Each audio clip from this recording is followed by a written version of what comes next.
Time is both a gift and currency. We all have been given 168 hours. You could have been taught how to do something that demands you incorporate business in your journey.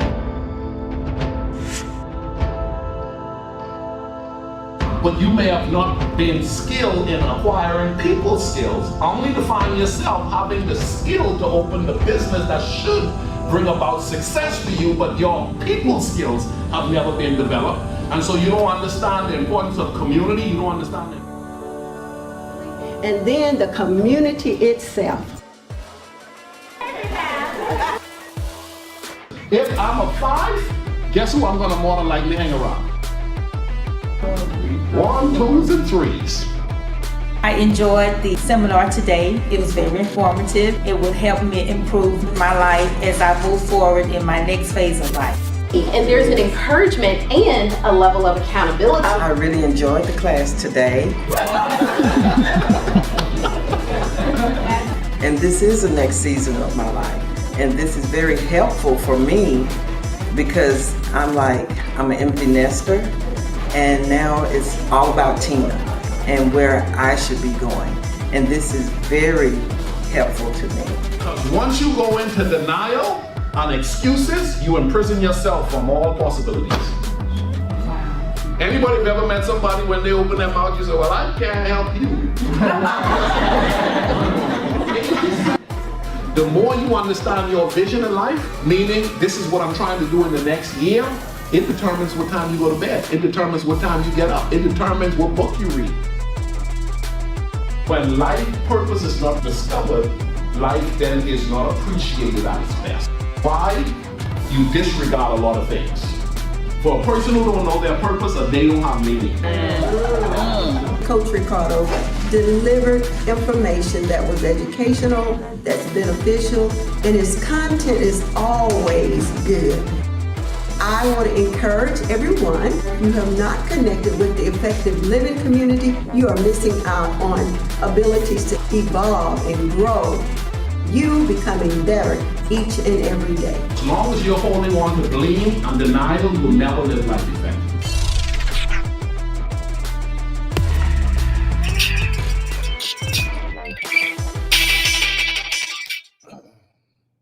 What's up, beautiful people? It's Coach Ricardo Miller, and this morning we're doing another Effective Living early morning talk, man.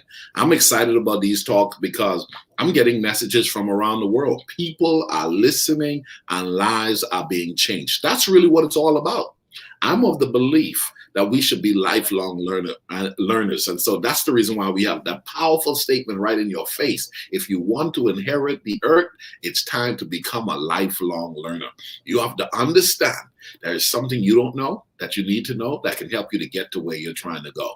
This morning, I'm joined with my kingdom brother and very close friend, none other than Pastor Herb Ford.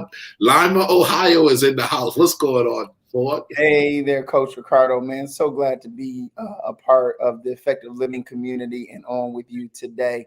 You are once again one of the, I've always said this, learned this a while ago in my life, that if you find just one friend in life, you found one of the gems that's connected to your walk and your life. So I'm so very thankful to be a part of the program today. And great and really excited to be a part of your life. Congratulations, by the way, on the engagement, my friend. Thank you so much, man. Ford, you've been walking with me as a friend for a while now. We've known each other for more than a decade, and it's hard to believe that through the pandemic we walked through that virtual dynamics with our various platform and services that we bring to humanity. Man, listen. To our viewers who don't know Herb Ford, just let's dive in there and just go in and just give them a little snippet of who is Herb Ford. All right. Hey, my name is Herb Ford. I am a pastor here in Lima, Ohio. I've been doing it for probably 2 decades. I've been more on the lay side of it, as of late, but for nearly 20 years, actually, I was full-time as an administrative pastor. Started off humble beginnings, in Flint, Michigan. Was raised there. Actually born in Chicago, by the way. I didn't know you were born in Chicago. I was born in the Windy City, my friend, West Side, and so I was born in Chicago. My mom moved when I was very young over to Flint, Michigan, and then I was raised there in a suburb of Flint called Beecher, and I ended up learning about track and field and trying to find my sport. My dad always wanted me to play soccer. I mean, not soccer, but basketball. But I tried a little football, wasn't good at any of them. End up figuring out that I could run, being chased by a gang one day, and nobody caught me. And so that turned into three state championships, actually 3 state championships and one runner-up. Ended up getting a track scholarship to the University of Toledo there, got connected to the great Cornerstone Church there in Toledo, Ohio, with Bishop Michael Pitts, and the rest, getting my degree at the University of Toledo, wanting to serve in some business capacity, was an administrative pastor, handling all facets of, just projects, equipment, and just growing ministries. We planted a school, a church, 3 different churches, and whatnot, and did that.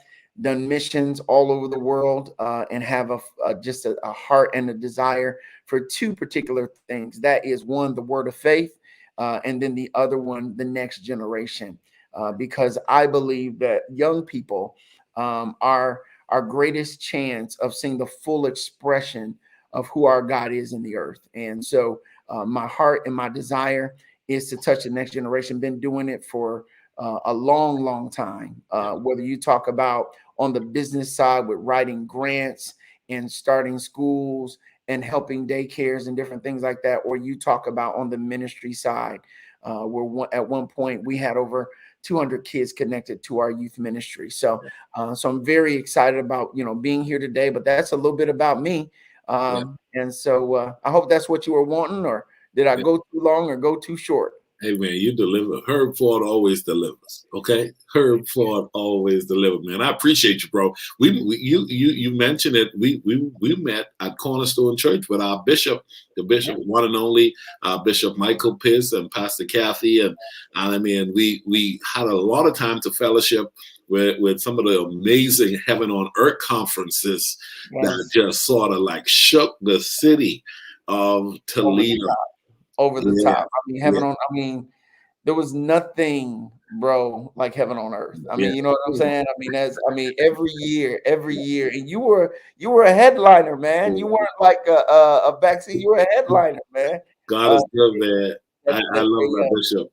I love my bishop. That they brought in and whatnot. And so, man, I'm still connected, still doing what I can do, still preaching at least probably once a month at our church. So I'm very excited, man. That's good stuff. My kingdom sister there in Toledo, Hadida, celebrated her birthday on yesterday. That's yesterday, yep. It was so Hadida, if you're watching this, happy belated birthday to you again. I love Hadida and Doug, and we've all become like family. I just love my whole Toledo family. I tell people, I'm loved in Toledo. Bishop and Pastor Kathy made sure I was loved by the people, and I love the children. I'm watching them grow up now, Ford. I mean, to see them grow up, it's just been amazing. Let's talk about your faith journey, growing up. You've seen a lot of young people grow up to be strong in faith and embrace Christ as they go into young adulthood. And you've been around now to see kids who were once in your youth group got married and went off and started their families. Talk about your faith journey. What was that like for you?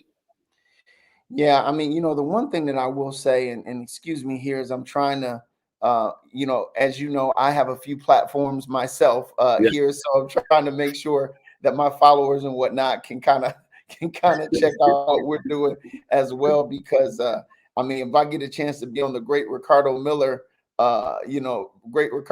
show, I have to make sure that my people know what's going on, and my brothers know what's going on as well. So, but what I was going to say, to be honest with you, Ricardo, everything started with me with what I would call praying parents. Okay.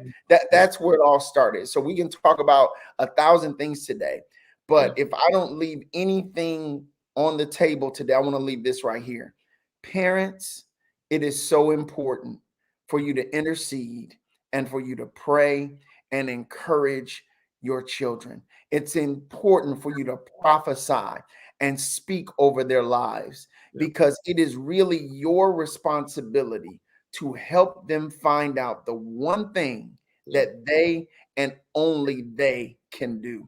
And I will say that my parents did that. Okay. So when I was growing up, to be honest with you, man, I was raised in a Church of God in Christ, man, when I was little. Okay. So brother, we was doing it all. Okay. I was running up in front of the church at times, speaking and and prophesying and talking to folks and all kinds of different things. I can tell you that right now. There have been a lot of different things that have been on. But I remember growing up, and we went to church every day. Okay. So, well, not every day, but I want to say, man, midweeks, choir rehearsal, regular church, missionary Sunday, prayer night, all kinds of nights. YPWW, Bible band. I mean, we did it all. Okay. So there were very few days that we were not in God's house when I was growing up. All right. So that translated to a time where there was a little bit of a rift or falling out that my parents had. And so that caused us not to be going to church for a while.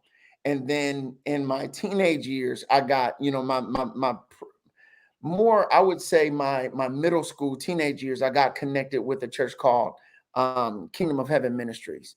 And that was where I was introduced and connected with my good friend, and Minister Antoine Brown. Minister Antoine Brown's dad, when I was young, I was sitting in the back of the church and I saw him preaching. And I said to myself, I couldn't have been nothing but about 12 years old, maybe. I said, you know what? I think I might want to do that right there. I said, if I worked for God, that would be probably one of the greatest things I could do, And so from that point in my life, it was kind of lodged in me. Even if I had become the president of the United States, I would have to serve at one point in ministry. And, you're young, you're a kid, you don't know how all that's going to formulate or anything, but you just go with it, man. And so, grew up in high school, made good decisions, made bad decisions, that kind of thing. Like I said, I got involved with track and field and that's kind of where that kind of went. And then my freshman year, made it to the University of Toledo, let all my hair hang out, you know what I'm saying, and all of that. And I think it was about my sophomore year, I got connected with, a young man that was from the Flint area who was on fire for God. Some kind of way he was at the University of Toledo and I was at the University of Toledo at the same time. And man, do you know, this guy was on fire, and it was tough to be around him without remembering those roots that I was, connected to.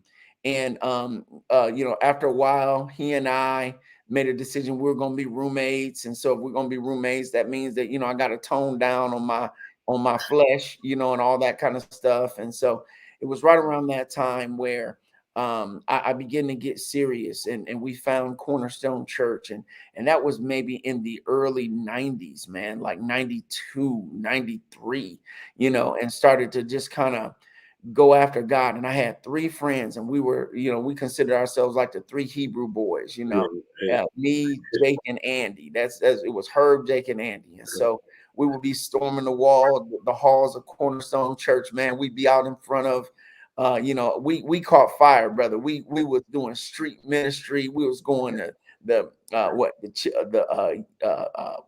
think it was called the youth prison, you know what I'm saying? But it was like CSC or whatever. Yeah. So man, we were child safety board. We were down there ministering to young guys that were locked up. We were outside of clubs, passing out Bibles and tracts, getting bums on the street saved, man. You know what I'm saying? One time we got a guy, he was on a bench corner right in front of it was this club called the Bijou.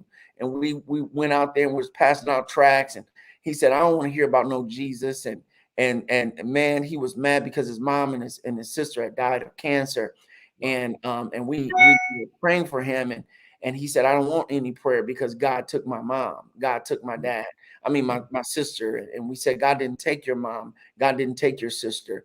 And man, we fed that guy. Next day, we picked him up and took him to get a haircut and, try to find some clothes and stuff. And we just college students. We ain't had nothing but loan checks that we was taking money for, trying to help this brother out.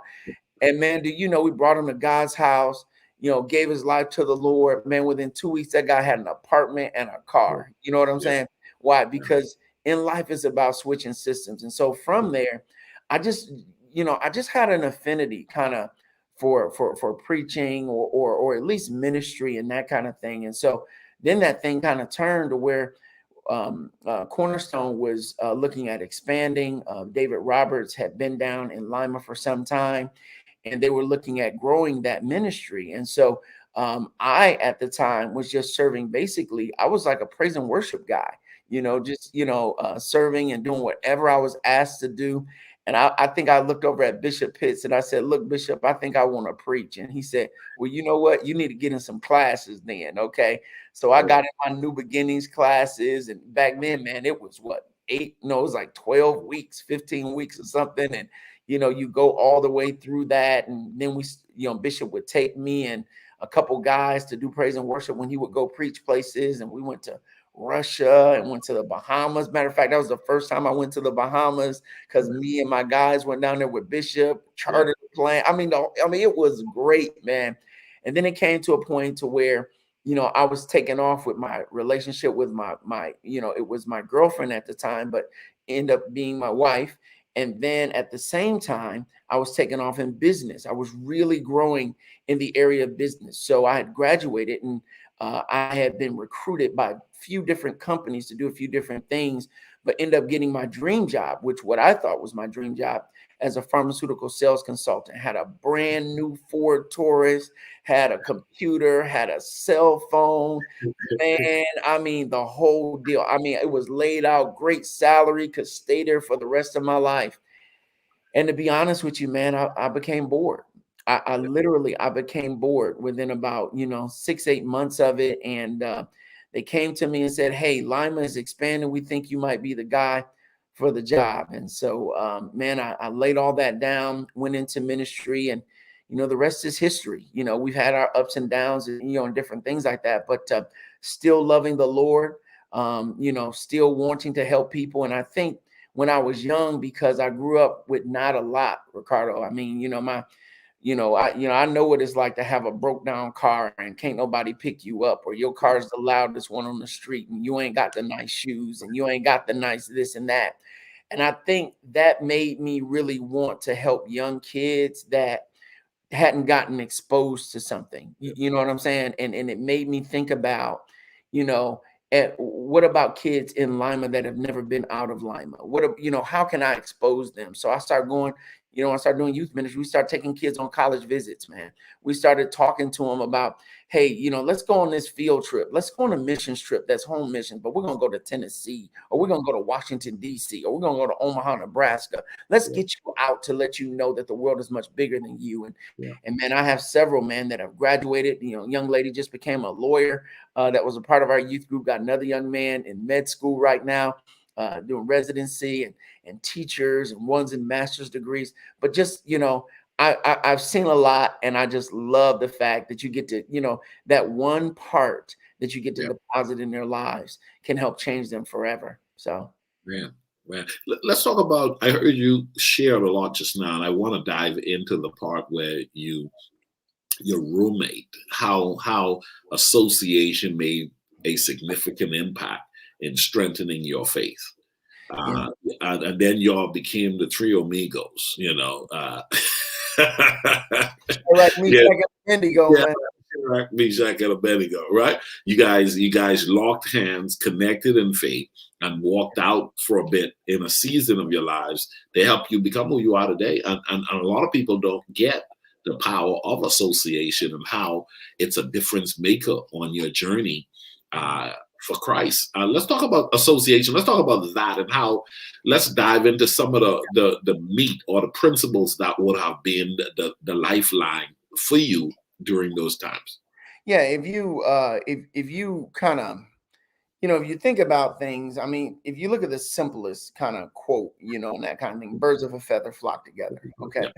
One of the things that I learned, as I was starting to take off in Christendom was that iron sharpens iron. Okay. And so there were things I was not very, I didn't pick up school and knowledge really good. I just didn't, so I had to study hard and get C's a lot of times. You know what I'm saying? Because it just wasn't me. It wasn't that I wasn't smart. It was tough.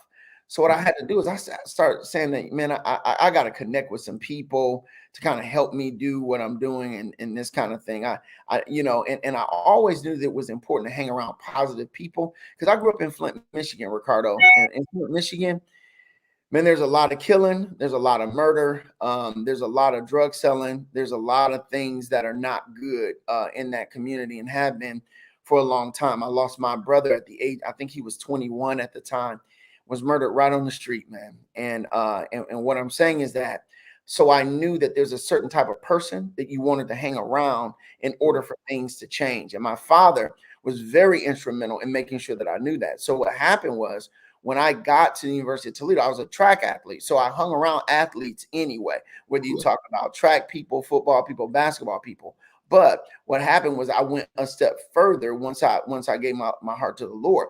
Once I gave my heart to the Lord, there was a change, man. There was a turn. I didn't want to do the stuff I did before. I wanted to be around people that were going in a better direction and that kind of thing. And so I understood that that I needed to be around people that was going to push me further than what I am. And that's the same way even today with like the effective living platform that you have, between people like yourself and Esther and Wimbush and just different ones, man, Rosemary. I see, even when you talk about Vito and the Patricks and whatnot, there's a group of people that are trying to do something positive.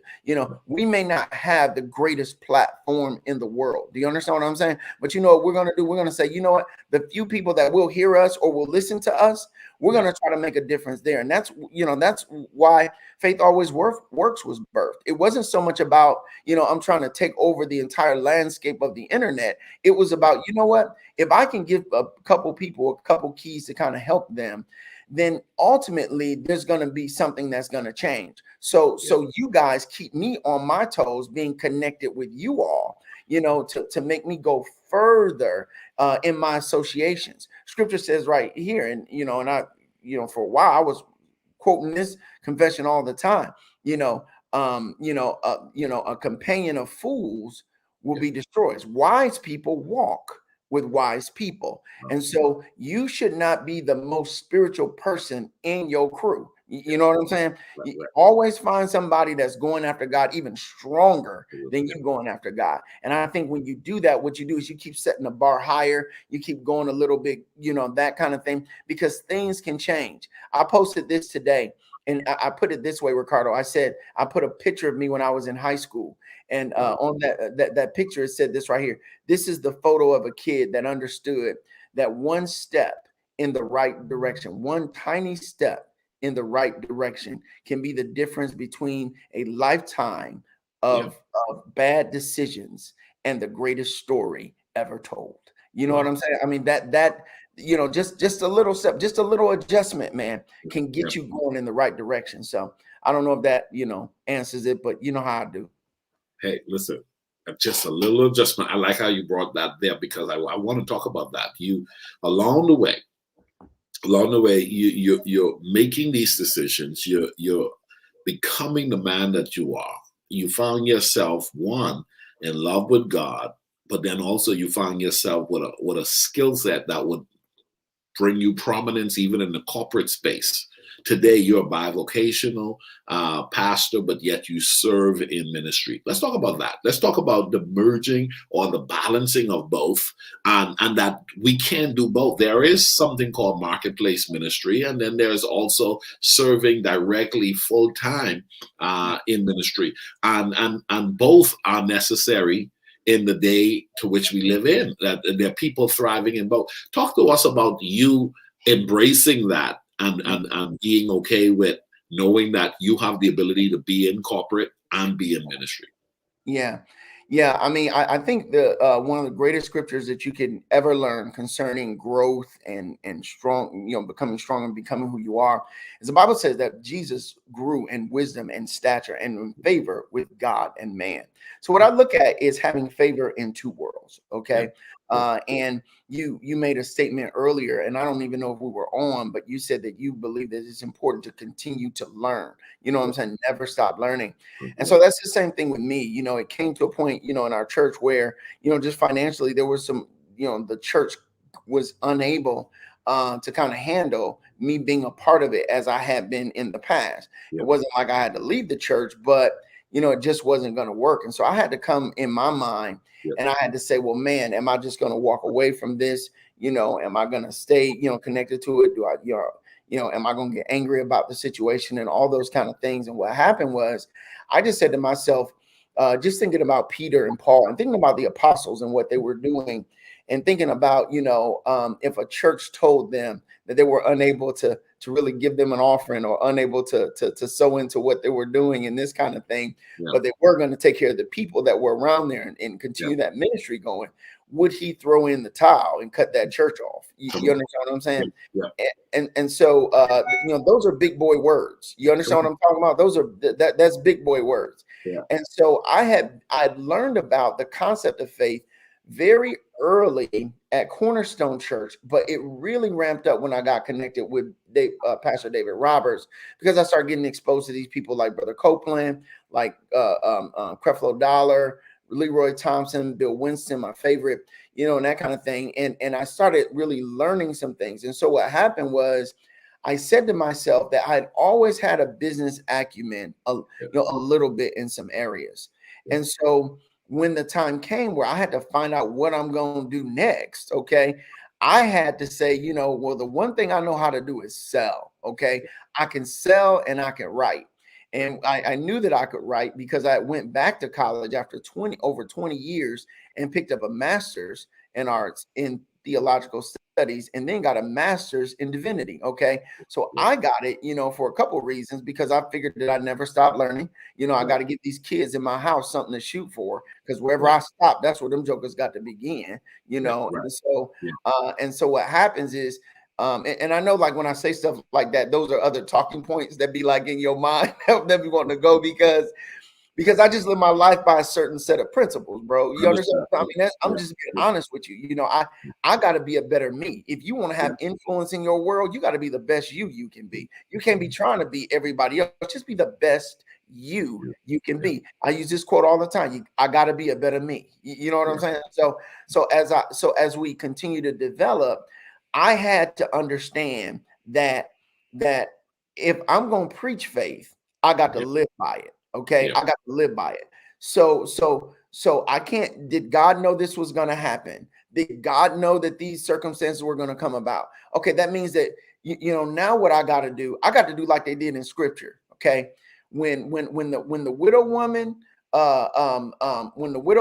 was tasked with taking care of the prophet, there were a couple of things that were asked. It's like, so what you gonna do? I'm about to make this cake and I'm gonna eat it, and me and my son, and we gonna die. Well, I know you're gonna do that, but first bake me a cake, and then go and do all that. And her meal barrel never ran dry. When the woman was standing before the king, or actually went to the prophet and said, "Look, they're about to take my house.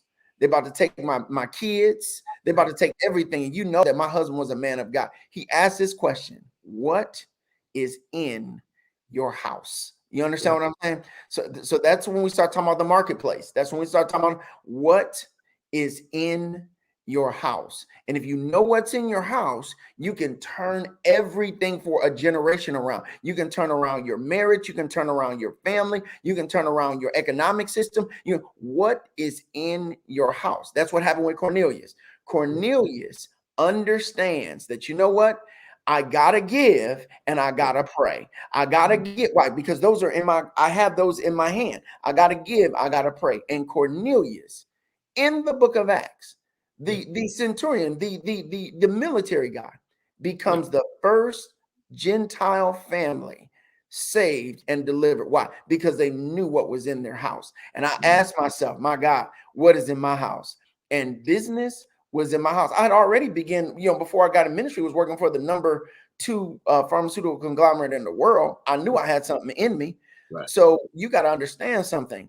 When you work for a ministry, when you work for a church and you're a number 2 guy, you got like 75 jobs, man. Do you understand? You got 75 jobs. Everything's built into that. Come on. Period. You got 75 jobs. So there's no like, what am I going to do? Like, what can I do? If a company hires me to do a job, just one, oh my God, I'm going to be the guy. I'm going to be the man. So even when I got a job, I still did consulting with other companies and that kind of thing, and still built my own business. I mean, I've owned a real estate investment company for 15 years. You know why? Because it's just in me. You understand what I'm saying? He wired me that way. And so I had to come to grips with the fact that, you know what, you're going to have favor in 2 worlds. Okay. But it's going to be connected to whichever one you feed. You understand what I'm saying? It's going to be connected to whichever one you feed. So you feed this one, you'll get a little love this way. You feed that one, you'll get a little love that way. So we're taking a little time today, okay? Because I'm normally in by about 8 o'clock. We're taking a little time today because I'm going to work later, okay, to make sure that I make up for what I did. Why? Don't rob from your employer. Make sure you do right, okay? Hey, listen, favor in 2 worlds, okay? Listen, guys, you better stop praying. Lord, favor with God and favor with man. That's what I'm in pursuit of. If you're watching us today, we're joined with Pastor Herb Ford. Your pursuit is to have favor with God and favor with man. Favor in 2 worlds. Boy, only Herb Ford can say it like that. Let me tell you something. I want y'all to check this out. We'll be right back with the one and only Herb Ford here on Effective Living.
Ladies and gentlemen, we're joined with Pastor Herb Ford out of Lima, Ohio. If you haven't heard it, you must go back and check out what he's already said. But we're talking favor in 2 worlds, okay?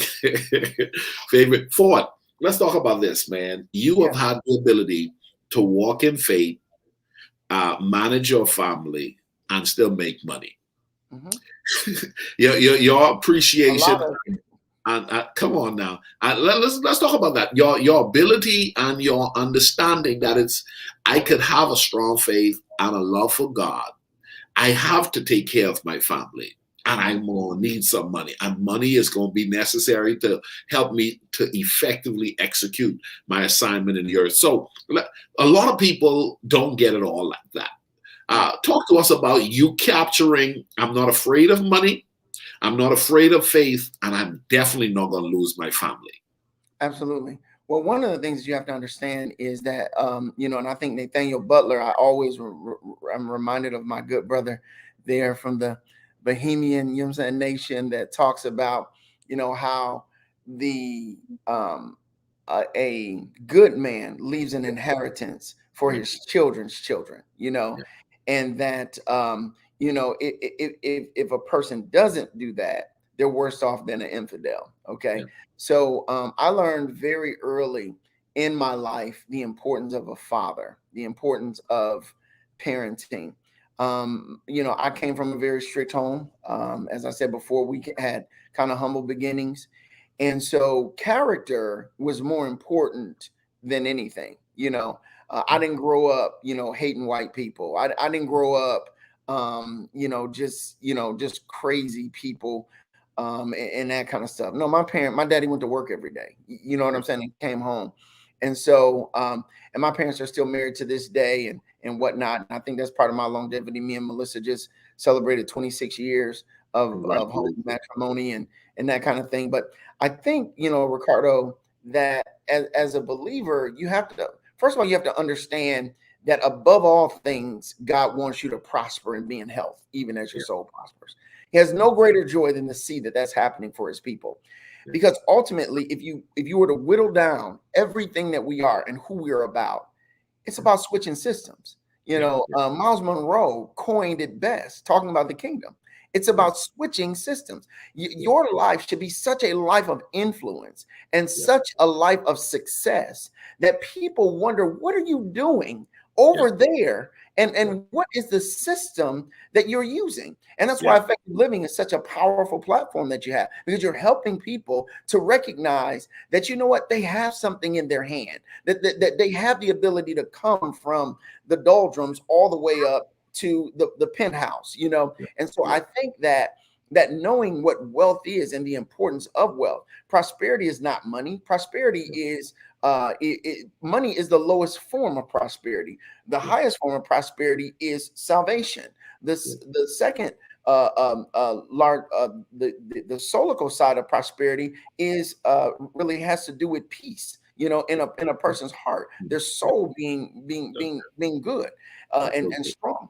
Their mental capacity, that's peace. And then the lowest form, which includes your body and it includes your health and it includes your financial outcome, is really what I would call is the money side of it, because prosperity is the ability to use God's ability to meet any need, spirit, soul, and body. I'm gonna say that again. Prosperity is the ability, and I'm taking this from my good friend, brother in the Lord, Kenneth Copeland. You know what I'm saying? Prosperity is the ability to use God's ability to meet any need, spirit, soul, and body. And so what that means is this right here. If I don't do nothing, I got to make sure that this family is taken care of. The greatest, when it says leaving an inheritance to my children, so the greatest inheritance that I can leave to my family, to my children, to my children's children, is to be a great father to my kids, to be a great husband to my wife. That's the greatest inheritance. Why? Because children do what they see you do. Children act the way they hear you, they see you, they listen to you, they mimic you. And sometimes you feel like, you get these kids that just all the way over in left field don't do nothing that the parents do. And I was never like this. Yes, you were. Okay. Yes, you were. And if anything, your negative made them rebel against that, I'm saying, the direction that you were going.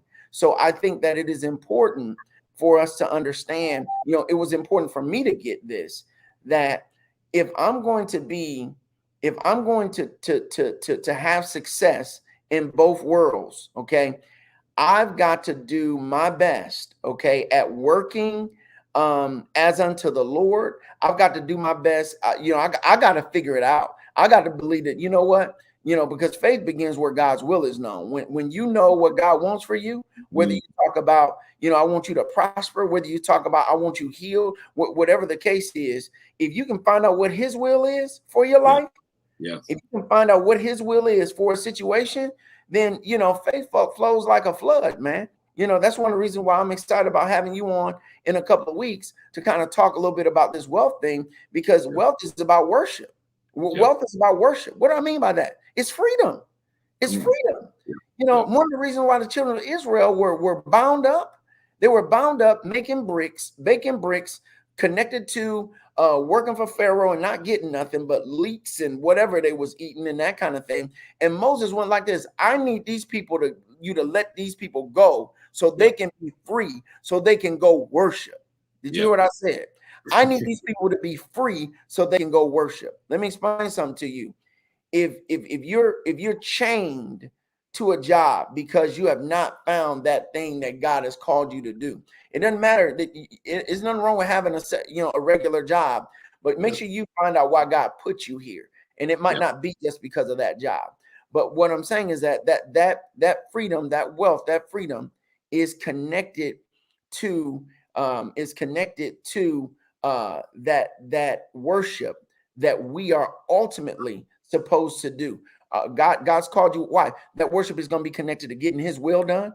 That worship is going to be connected to helping others. You know, we're on a microphone right now at 8 o'clock in the morning. But you know what? Ricardo Miller could have money that he's obtaining either from coaching or from speaking engagement, that though he's here, his money can go work someplace else and assist with feeding kids that don't have nothing. You know, everybody knows your love for your homeland, you know what I'm saying, and whatnot, and what you do and the things, whether you talk about shoes or you talk about clothes or you talk about food or whatnot. Okay, why? Because ultimately it's about getting people to switch systems, but you have to have something. Yeah, baby, you got to have some kind of victory, some kind of way, or ain't nobody coming nowhere. And so I think that is, and I'm just being real with people today, you know what I'm saying? All the way, you know. So the role of discipline. Listen, Ford, you bringing it, brother. You bringing it. Listen, let's talk about this because we're almost done.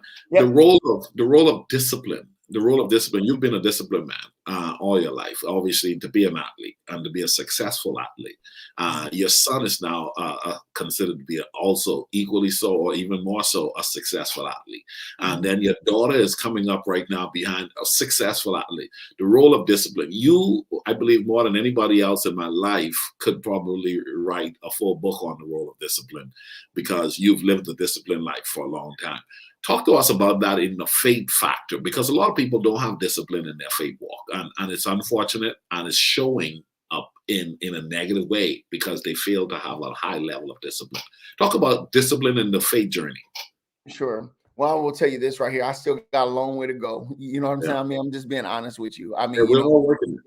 You know, I'm working some things even, in this hour, you know what I'm saying? I'm still working on a lot of things, but one of the things that I understood was there was a book that I read a while ago, particularly in the child rearing side of things and, in discipline, called, and I think I told you about it, called The Outliers, and it's by Malcolm Gladwell. And just a tremendous book that really outlines how people, whether you talk about Bill Gates, whether you talk about the Beatles, whether you talk about Wayne Gretzky, the great soccer player, the creator of Sun computers and all those, it talks about how their life is different from people who are just normal people, the work ethic that was connected to them. And I by no means am on that level with where those people are. But sometimes it's not about being on the same level as another person. Sometimes it's like, what can you do though? You know what I'm saying? It's not like doing everything. I know you want to say something right there, but it's what can you do? So like I found out this right here, that Bill Gates, when he was in middle school, kind of middle school, high school, he would actually get up at 3 o'clock in the morning, 2 or 3 o'clock in the morning, and leave his parents' house, which they were unaware of, and go down to the University of Washington to get on to have mainframe time, because, it was at the time where computers were the size of big city blocks and all kinds of different things. And that was the only free time that they would allot him. And he would, do this. And it talked about this thing called the 10,000 hour rule. And the 10,000 hour rule basically says in any particular discipline that you have, it takes about 10,000 hours in order to get there. So what that really is, that's about 4 hours a day for 7 years. That's basically what it is, about 4 hours a day for 7 years. So I've attempted that kind of with my kids. Most of the times it's not quite 4, it's probably 2. Okay. It's probably 2.5, maybe, kind of a thing. For example, this morning, my daughter, I was up at 5:30 probably. I went to the Y. I got like a 20-minute run in and that kind of thing. Then my wife fed my daughter and dropped my daughter off at the Y for her workout that began at about 7 o'clock. And so she ran probably a mile, almost a mile and a half workout, kind of a thing. And then, so that's about an hour or whatever, with breaks and all kinds of different things. And then when she gets off of school, she has another hour to 2 hours that she's going to work out. So if I continue that concept for 4 years, it puts her on another playing field. It's not so much that she's better than someone.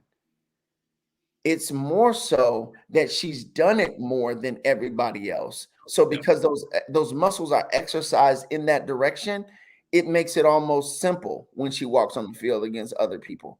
And that's the same thing with, with the Beatles. They have what's called the Hamburg Crucible. It was a time at which they didn't play for 10,000 hours. It was more than 10,000 hours because they would play almost 12 hours a day, their music. So when they came out with their music, night and day, night and day, night and day, night and day, they would get up, eat, drink, drugs, whatever they were doing, and then they would do music all day long. And they would do that for years. Okay. And so what happened was, when they would actually do their music wasn't good. It was perfect.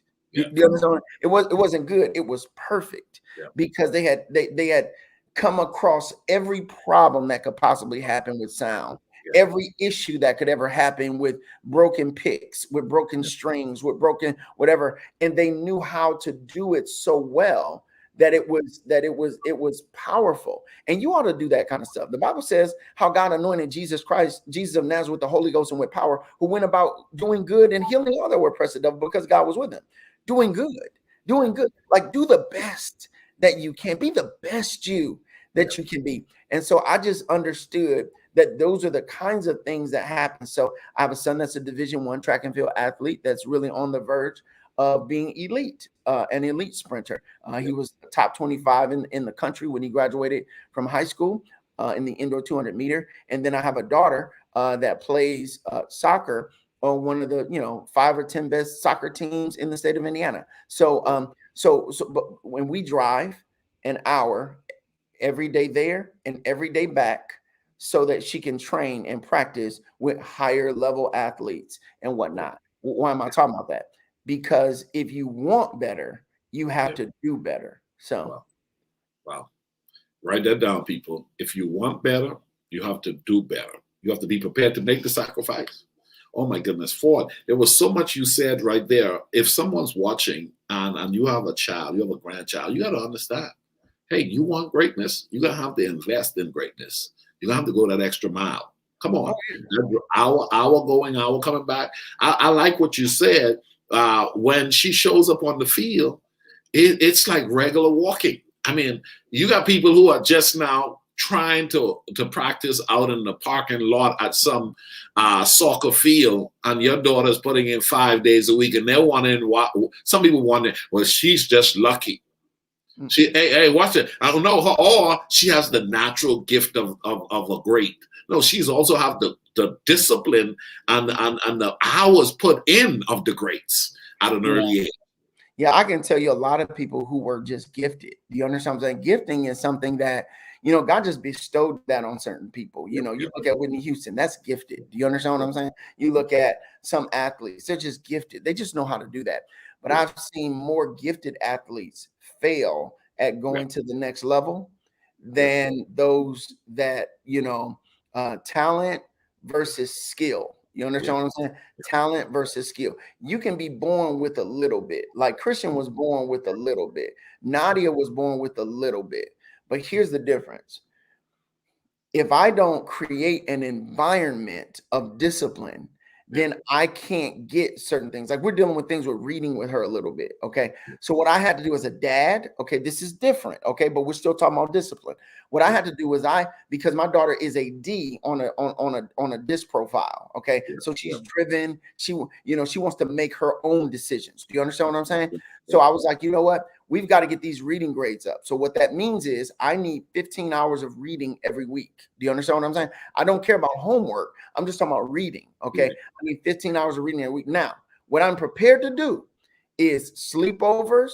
I'm prepared to buy bracelets. I'm prepared to buy to do Cedar Point trips. I'm prepared to do all these different things. But what I need you to do is I need you to come up with a plan for me. And she's got a 4-month calendar that's out there. what I need you to come up with a plan for me, how we're going to get these 15 hours in and whatnot. Now you can earn others. We can do audio books at sometimes. We can do whatever, but we've got to get this reading in. And so whatnot. So she came up with it. I didn't make her. I said, now if we can't get this right, then I have to make you. Do you understand what I'm saying? But I'm going to let you do it all nice and figure out the way that you want to do it right now. And you would be amazed how well that they can align up. Do you understand what I'm saying? You would be amazed how well that they can take command of their own mind and their own heart and their own whatever. When there's something on the line, motivate your children. Don't just make them motivate everything. You got a paycheck. That's why you go to work. You get, you know what I'm saying, you get popularity, you get likes, you get, you know what I'm saying, there's always a little carrot. You know what I'm saying? There's always a little bait on the hook. My son, we did the same thing. You want that brand new PlayStation game? You want that whatever? You need to get first place. You say, okay, well, I got to go to sleep tonight. It'll straighten up. But a little motivation goes a long way, my friends. Ooh. Listen, Herb Ford, ladies and gentlemen, we're gonna end with that. A little motivation goes a long way. And let me tell you something. Check it out. Hey, everybody who goes to the Olympics, the motivation is the gold, the silver, the bronze. Hey, listen, you go to the circus to get that lion to walk on 2 feet. They put a piece of meat in front of him. The motivation is to be rewarded. You go to SeaWorld, they get that big dolphin to swim backward, and they got the whale to flip over. The motivation is to get that meat thrown out to them. Let me throw this in before you go. It says, without faith, it is impossible to please him. For those who come to God must first believe that he is, and that he's a rewarder of them that seek him. And he is a rewarder. Come on, somebody. Okay. Now let me tell you. Heard one, ladies and gentlemen, he's got to come back. We have to do this again for a part 2. Faith for the journey. If you want to live life effectively, you got to understand there's a right way and a wrong way to live. Hey, motivation. Hey, pursue motivating your kids, not forcing your kids to do anything. Find out what motivates them. Ford, closing remarks, man. Closing remarks. And how can people follow you on social media and all that good stuff? Hey, guys. So, again, thanks a lot, Ricardo, for having me on. Yeah, the biggest thing in life is that life is lived, one day at a time. Sometimes we don't understand and recognize all that God has for us. But one of the greatest things that you can do is you can place yourself in a position to where you can be the seat. But how does that happen? Happens every day. I got a big, placard on my son's, wall. Like, for example, we were reaching for certain things. Like, we wanted him to go to the University of Michigan. We wanted him to play receiver at the University of Michigan. It's a big picture of Desmond Howard on his wall, and it right up under it says every day matters. But let me tell you something. He didn't end up getting that. But let me tell you what he did end up getting. He ended up getting he has something valuable in his hand. Let me tell you what that is. He had potential. You know what I'm saying? And so I think that sometimes, my grandmother would say this right here: you keep reaching for the stars and you never end up with a handful of dirt. You know what I'm saying? And so today, I want you to remember, if you're walking by faith today, which we all should be, if you're training a child today, if you're doing any of that, remember this right here, that he wants you to prosper. But you know what? You got to keep on reaching. Don't you ever give up. Don't you ever throw in the towel. Let me tell you what, you live until you die. Did you hear what I said? You live until you squeeze every ounce of potential up out of you until it begs for mercy. You hear me? You attack the day with enthusiasm not known to mankind. And you do everything you can to make sure the devil know that you got up today. All right? You have a good one. You live until you die, boy. You close. That closing was for me, okay? That's all effective. Listen, I live, breathe that whole thought. Then listen, Herb Ford, people. If you haven't been following him on social media, go and check out Faith. Hey, listen, Faith always works, man. I love you, brother. You always deliver. Hey, guys, if you're in the Dallas-Fort Worth area, don't forget, we're coming together. It's so important that you take care of your body on your assignment, on your journey to fulfilling your life's assignment.